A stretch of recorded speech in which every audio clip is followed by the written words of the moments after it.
Thank you. So just for getting started here, is there anyone who hasn't heard of WebAssembly or WASM? All right, great, awesome. Is there anyone here who's actually had a reason to use WebAssembly in a production app? Okay, all right, so we're all about on the same page. I'd like to invite you back in a journey of time to the year 2017. Like most of you, I had heard about WebAssembly, but beyond some surface level stuff, I didn't actually know very much about it. I read this headline and I thought, well, I mean, I guess if WebAssembly really does kill JavaScript, then I'll figure that stuff out, but it sure seems like people have wanted JavaScript to die for a while now, and we're all still here. And besides, what does a typical JS dev need WASM for anyway? Well, little did I know, my experience was about to take a turn for the atypical. I work for a consulting firm based here in Seattle called GenUI. We're in Fremont, and we do a lot of different kinds of work, but I think our dev manager described it best when he said, our web expertise is really in doing stuff that's a little weird. Last year, we had one of those weird client requests. And I'd like to tell you the story about how and why we built a screen recording and video editing app for Chrome OS that runs entirely client-side. Our requirements were as follows. The app was meant to look and feel like it was native to Chrome OS and act as a competitor to other Chrome OS screen recording apps out there. The client specifically requested that the app would provide video editing capability, and it needed to run locally offline. There are a couple of ways to develop for Chrome OS, and we decided to use Chrome packaged apps. On Chrome OS, packaged apps are essentially just web apps that are given some additional hardware-related APIs. At their core, they're just JavaScript, HTML, and CSS. As we started to investigate how we wanted to implement the project, I was actually surprised to discover just how much it's possible to do with media in native JavaScript. For instance, if the user consents, you can capture their whole screen or their webcam, and then use the native media recorder API to record that screen, create a video, and allow the user to download it to their machine. And that's possible in any web browser, any modern web browser.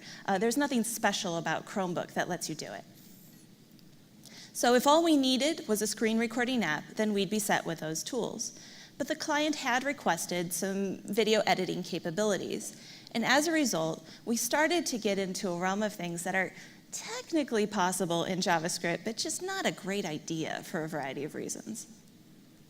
For instance, if you wanted to create a watermark, you can create a media stream that collects data from a canvas element.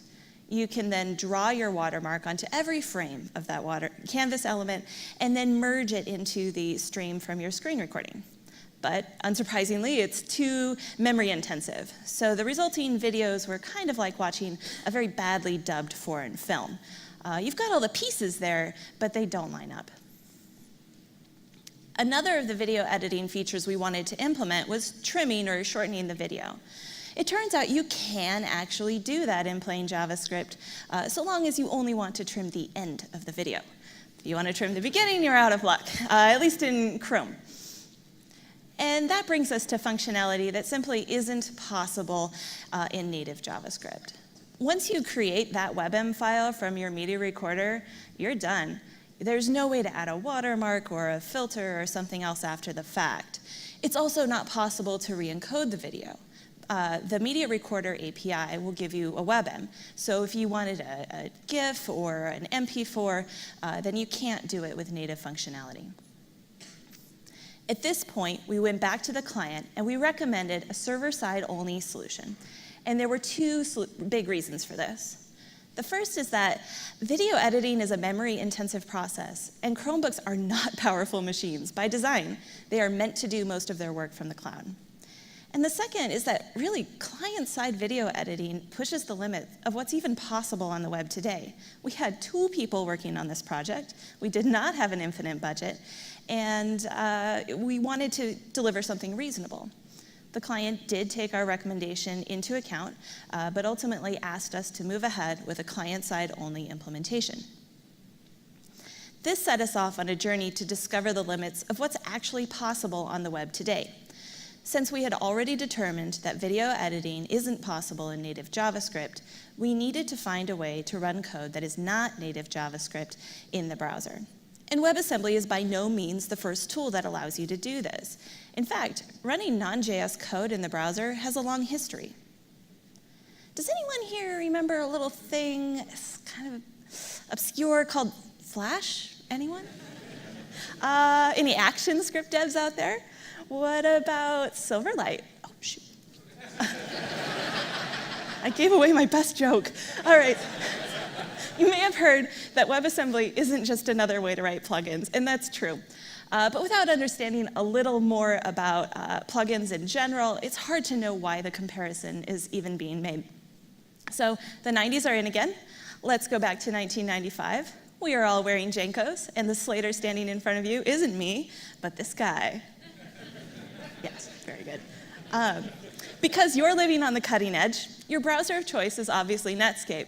And Netscape has just released the Netscape Plugin API, or NP API. NP API is the first way to develop plugins or browser extensions and to handle media from within the browser. What happened was the browser would come across content that it couldn't handle and detect the file type and then load the appropriate plugin. That plugin would run in place on your web page. As of today, NP API is deprecated in every major browser. And that's mostly due to issues with complexity and security. It's also because the advent of HTML5 means that the browser can handle a lot of kind of things natively that would otherwise have been handled by plugins. But plugins didn't actually fully die with NP API. In 2009, Google released the Pepper Plugin API, or PP API.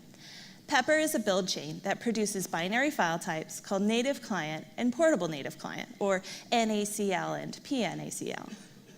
Get it? Salt and pepper? Portable native client was meant to provide a more secure, less complex alternative to NP API. With it, developers could recompile libraries written in C or C++ to a portable native client format, and then that could be run from within the browser and accessed in JavaScript. For those WebAssembly fans in the crowd, some of that may sound familiar. So why aren't we all talking about Pepper and how it harkens the death of the most widely used programming language in the world today? Well, an open standard for Pepper was never created. The resulting portable native client files were only ever supported on Chrome, Chromium, and Blink-based browsers. As of today, portable native client is deprecated for every platform, except Chromebook. But then, of course, we were building for Chromebooks, so let's put a pin in that. That brings us to today and WebAssembly. Like portable native client, WebAssembly takes advantage of common hardware capabilities to deliver native or near-native performance. The mscript and build chain allows developers to convert libraries written not only in C or C++, but also Rust, into a WASM format that runs from within the browser. Developers can even write directly in WebAssembly for all you super nerds out there who just can't get enough of assembly language. Unlike Pepper, WebAssembly is an open standard, and it's been adopted by every modern browser. So it's really something that you can use and deliver to the vast majority of the web. But that doesn't actually say so much about what's great about WebAssembly in the first place, or why we'd want to use C or C++.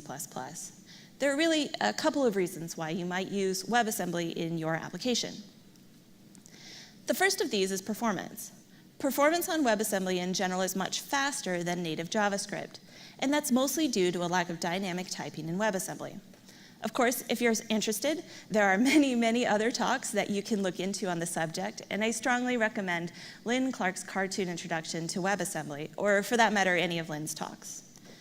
Due to performance considerations, you might look into WebAssembly if you have a particularly heavy operation that you could perform in JavaScript, but you would prefer not to. For instance, every single page web application framework that most of us in this room use has some kind of a DOM diffing operation. It's a heavy thing to do, and it can have negative performance implications for updating your page, particularly in component-heavy scenarios.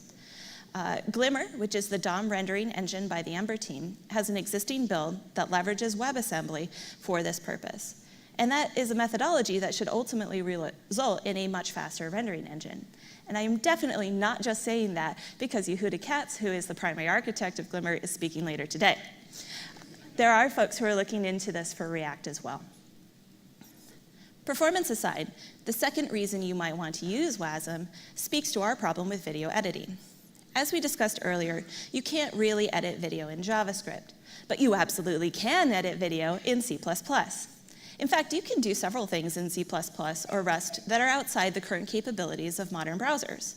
That includes not just video editing, but also audio editing, platform emulation, and a number of different kinds of games. WASM was literally built for our use case, and so now we just needed to choose a video editing library that we could use. It was important to find a library because, as I mentioned earlier, there were only 2 of us, and we had neither the budget nor the expertise to build something by ourselves from scratch. It turns out there aren't actually tons of video editing options in either C++ or Rust, and that may be due in part to the tremendous popularity of FFmpeg, which is an open source multimedia library written in C++. FFmpeg is a command line tool that supports adding watermarks or trimming or cropping video or just about any other kind of thing that you might want to do with it. Our early research indicated that FFmpeg could be used through either portable native client or WebAssembly, and ultimately, we were unable to find another good candidate. Naturally, as JS devs, the first thing we did was go to the NPM registry, and actually, there is an FFmpeg JS. So let's take a look at that GitHub page. This looks pretty good, right? And actually, I am hugely grateful to GitHub user Kagami, who is the author of this package, and also Picture Romanoff, who forked it and added some extra documentation. Without these folks, we really would have been lost, but these were enough breadcrumbs for us to sort of figure out how to do this. But getting back to my NPM install, I saw a couple of concerning things right off the bat. First is the size. The entirety of FFmpeg, even when compiled, is about 15 megabytes. That is way too much to load when we're loading the app, and it is a lot to ask users to download from the Chrome store to begin with. The default build also includes tons of functionality we didn't plan on using. It also includes the H.264 codec, which as of last year was still patented. We needed a binary that was compiled without it. And second, the version of FFmpeg that this library is based on is an old one. This is a couple years old. So we came to the conclusion that even though there is an existing NPM install for this library, we still needed to compile our own WASM file. This is the point at which we started to get into technologies that JS devs don't tend to use on a day-to-day basis. And the first of these is called Emscripten. Emscripten is a build chain SDK just like Pepper, and for those of you who haven't done a lot of this kind of thing, it's vaguely analogous to a tool like Babel. Emscripten is a command line tool that takes uncompiled C++ library and builds it in such a way that a WASM is produced. You can pass in various build options when you use it, so if, for instance, you wanted to build your WASM binary in such a way that it's compatible with web workers, you would do that as a part of your overall Emscripten build command. So that's a lot of high-level information. Let's bring it down and take a look at something concrete. The following example is a little hello world written in C. Like most of you, I don't really program in C on a day-to-day basis or ever.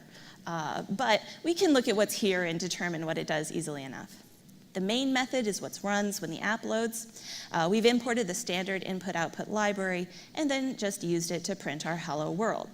In a C application, this would print to your console. And actually, in our app, we'll print to the JavaScript console too, but we'll also display it in the DOM. Now we need to compile our hello world to a WASM file. You can do that in Emscripten by using the following command. You can see here that we do need to specify WASM, and that's because Emscripten can compile to other formats too, such as ASM.js. Also, -o output HTML lets Emscripten know that I actually want Emscripten to build my web page for me rather than just compile a binary. So let's take a look at that web page. As you can see, there's a lot more going on here than just hello world. By default, Emscripten's output gives you a page with a console that you can use to see the WASM output. In order to do this, it also generates some JavaScript glue code to connect the HTML with the WASM binary. So that seems simple enough, right? But if this were, say, a Thanksgiving turkey drawing tutorial, then we're at about this step here. we've drawn an outline of our hand. And you all know what comes next, right? We don't need Hello World. We need FFmpeg, and there are more than a few steps in between. But like every now and again, things just kind of work the way you think they should. So it's worth just trying to convert FFmpeg and see what happens next. First, we'll go over a couple of terms you may not be familiar with. Make is a Unix tool that acts as a task runner, just like Gulp in the JS ecosystem.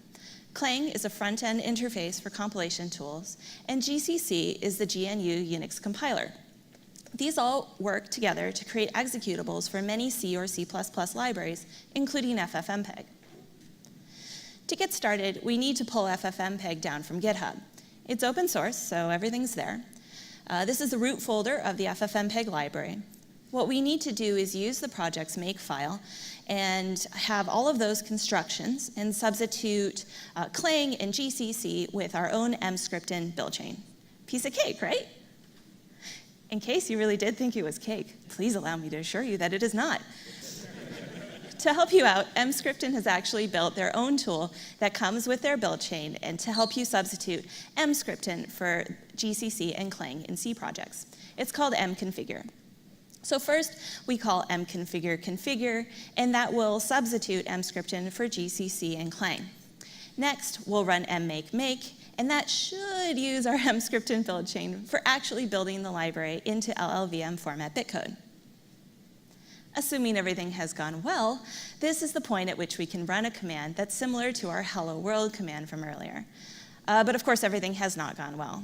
After about 20 minutes of compilation, mmake has thrown an error, and it appears to generate from deep within the heart of this massive library.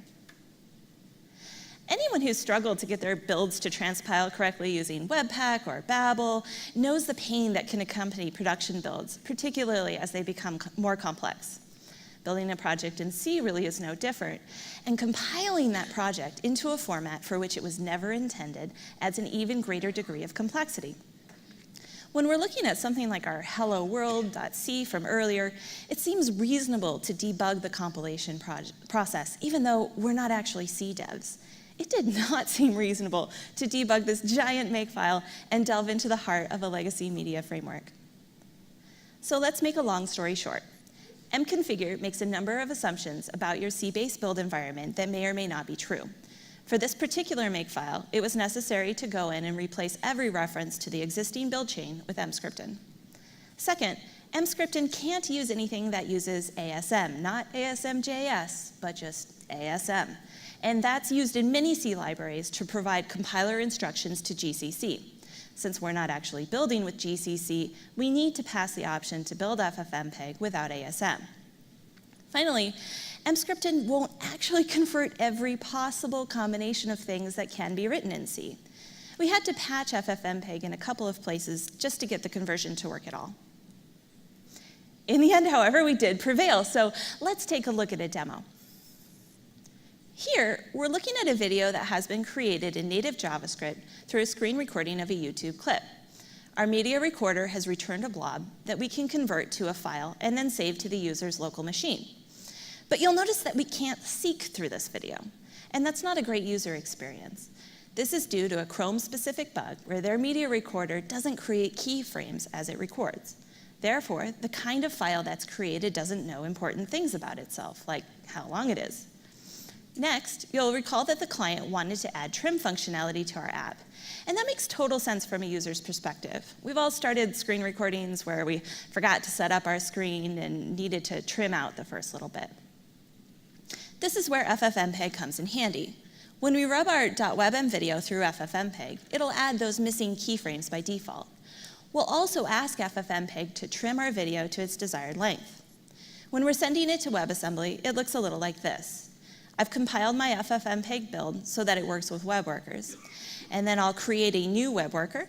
I will listen to make sure that worker is ready, and once everything is loaded, I'll post a message that contains all the information that FFmpeg needs to kick off a trim operation.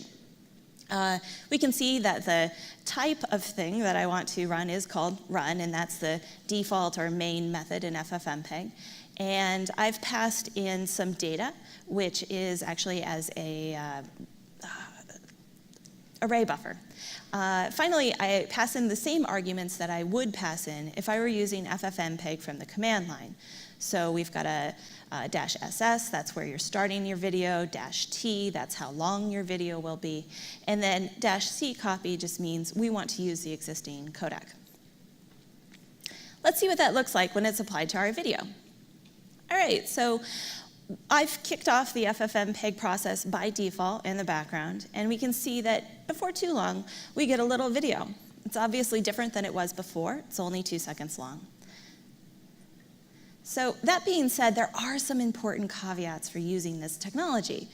The last video editing feature requested by our client was to provide crop, and that's in case the user wants to only display a portion of what they've created in their video.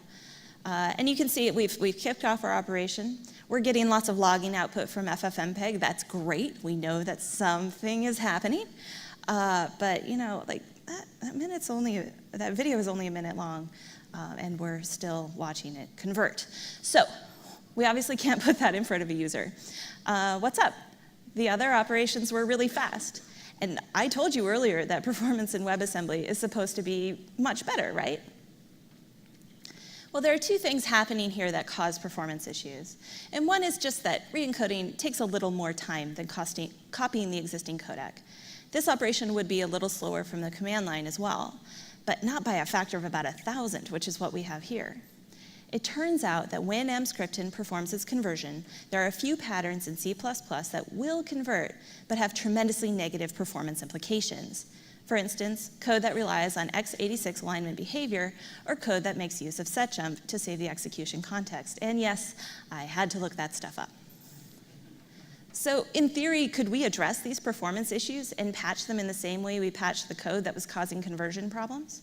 Or maybe we could add in WebAssembly-specific compilation optimizations to compensate for compiling without ASM. The truth is, I don't really know. We did not have the budget to become all-knowing video encoding, WASM converting masters, and who does, really? It's also worth mentioning that when WebAssembly shipped to all major browsers, it shipped as an MVP. There's a ton of functionality coming down the pipeline that might help to support some of the issues we had with FFmpeg. One of these is multi-threaded support, which would almost certainly make the re-encoding process faster. WASM is also looking to support garbage collection, which will open the door to converting languages well beyond just C++ and Rust. Ultimately, since we were on the Chromebook platform, we took a look at using the Pepper build chain in Portable Native Client. An FFmpeg conversion process is already well defined there, and the result is quite a bit faster than our WebAssembly binary. Although, perhaps unsurprisingly, the more performance-heavy conversions still take some time and still produce an unacceptable user experience on Chromebooks due to their lightweight processors. So, is this a story about why you shouldn't use WebAssembly? Not at all. We learned a lot, and I wanted to share those takeaways with you. First, FFmpeg was almost certainly the wrong library to start learning about WebAssembly and C++ in the first place. There are several existing WASM ports for popular C++ libraries, and you can find them on GitHub. Next, if you're evaluating a new C++ library that you think you'd like to use, then there are some well-known patterns you can check for to give you a good idea about whether you should proceed. Portability guidelines and API limitations can be found on the Emscripten website. And this is a case where it's a good idea to tap someone with some C++ expertise to help you determine whether your library of choice contains those patterns and how difficult it might be to patch them. Finally, the Rust language was specifically designed with the web in mind, and it looks to support WASM as a first-class compilation target. If the functionality you're looking for exists in both C++ and Rust, it's probably worthwhile to start with Rust. WebAssembly is an exciting new tool that opens a new world of functionality and performance, and it's helping to pave the way to using the browser as a true application platform. But for the average JS dev, converting functionality into WebAssembly is still a pretty big ask. It's tremendously helpful to have access to expertise in both the source code getting converted, as well as the intended use of that functionality. As WASM becomes more mainstream, I expect to see better tooling, more libraries, and simpler processes become more prevalent. In the meantime, we may all be consuming WebAssembly through frameworks long before we ever have a reason to create anything ourselves. Thank you.